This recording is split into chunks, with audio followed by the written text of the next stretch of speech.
Friends, నేటి మాట లోపల కుటుంబ వ్యవస్థ, కుటుంబ వ్యవస్థ గురించి తెలుసుకుందాం. ఒకప్పుడు ఎలా ఉండే, ప్రస్తుతం ఎలా ఉన్నది, ఇక ముందు ఎలా ఉండబోతుంది అనేది కూడా తెలుసుకుందాం మిత్రమా. ఉమ్మడి కుటుంబాలు ఎప్పుడైతే కుంటుపడిపోయాయో అప్పటి నుండి కుటుంబ వ్యవస్థ మొత్తము పక్కదారి పట్టింది. అప్పట్లో మంచి చెడులు చెప్పడానికి ప్రతి కుటుంబంలో పెద్దవాళ్ళు ఉండేవారు. ఆ పెద్దలు పిల్లలకు సమాజంలో చెడు నుంచి దూరంగా బ్రతకడానికి కావలసినటువంటి నీతి, ధర్మాన్ని, నైతికతను నేర్పించేవారు. అప్పట్లో డబ్బు కొంచెం అని పెద్ద సమస్యగా ఉన్నా కూడా ఉన్నదంతా పంచుకుంటూ అందరూ కలిసి సంతోషంగా ఉండేవారు.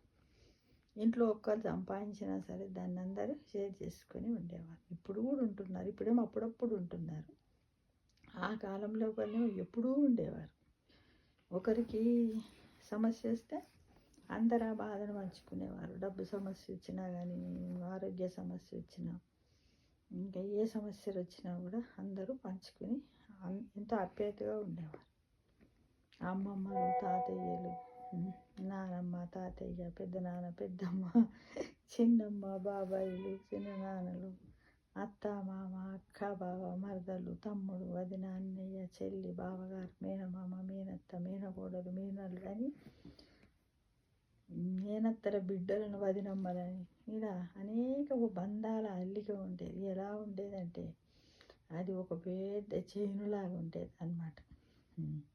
తాతలు, ముత్తాతలు ఏదైనా పండగ చేస్తే వాళ్ళే మోస్తే సరిపోయేవాళ్ళు. ఎంత ఆనందంగా ఉంటుండేది. కనీసం ఒక వ్రతం చేసుకున్నా, లేకపోతే కొత్త పెట్టుకొని అంటారంటే నూతన ధాన్యాన్ని వచ్చిన వెంటనే రోకళ్ళను అలంకరించి ఆ బియ్యాన్ని అందులో పోసి అమ్మవారికి పరమాన్నం వండి నివేదన చేస్తే కూడా దానికి కూడా పిలుచుకొని అందరూ ఉమ్మడిగా కింద కూర్చొని తినేవారు అన్నమాట.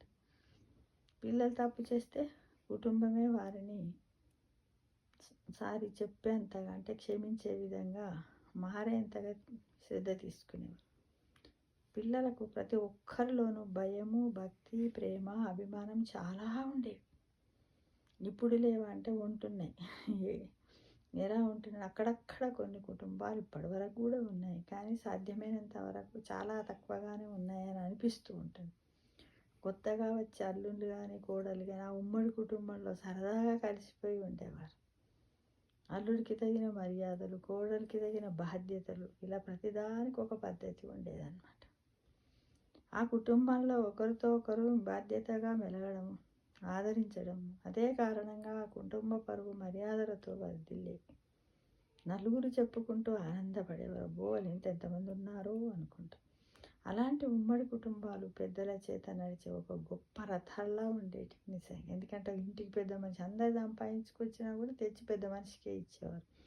ఇంట్లో ఎవరన్నా వ్యవసాయం చేసేవారు, ధాన్యం పెద్ద మనిషికి డబ్బులు తెచ్చి ఇచ్చేవారు. ఉద్యోగాలు చేసేవారు, అందరు ఇస్తే అన్నిటిని కూడా ఆ పెద్ద మనిషి సమానంగా ఇంటి బాధ్యతలను, ఖర్చులను మోస్తూ పండగలకు, పబ్బాలకు అందరికీ సమానత్వంగా బట్టలు తీసుకొచ్చేవాడు. వాళ్ళ బంధువులలో ఏవైనా పెళ్ళిళ్ళు జరిగితే వాళ్ళకి ఎలా కట్నాలు పంపించాలి, ఎప్పుడు ముందు తోలాలని, ఈ విషయాలన్నీ కూడా ఆ పెద్ద మనిషి మీద నుంచే జరిగేటి అన్నమాట.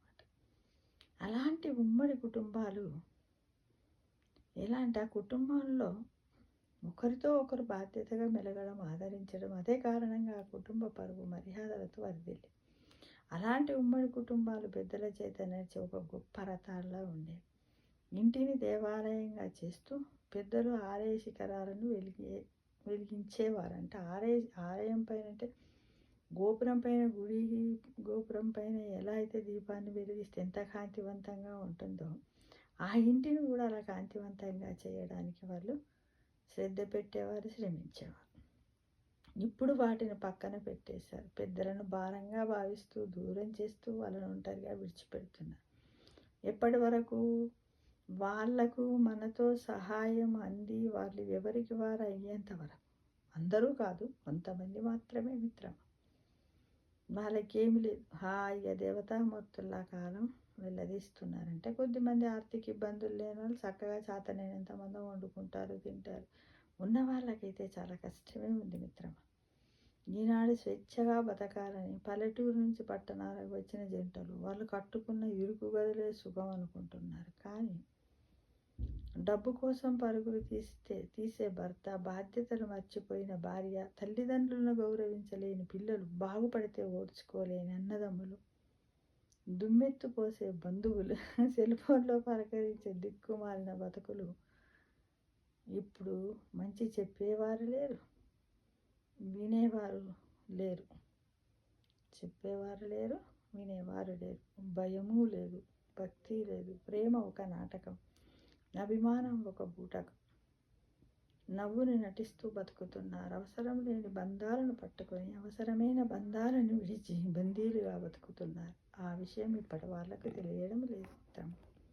తెలుసుకుంటే బాగుంటుంది. ప్రతిరోజు వార్తల్లో కొన్ని సంఘటనలు చూస్తే బాధగానే ఉంటుంది. చాలా వరకు కుటుంబాలు రోడ్డున పడిపోవడానికి కారణం మంచి చెడు చెప్పే పెద్దలు మనతో లేకపోవడం. బలమైన ఉమ్మడి కుటుంబాలను వదిలేసి మనమే మన పునాదుల్ని బలహీనపరుచుకుంటున్నాం.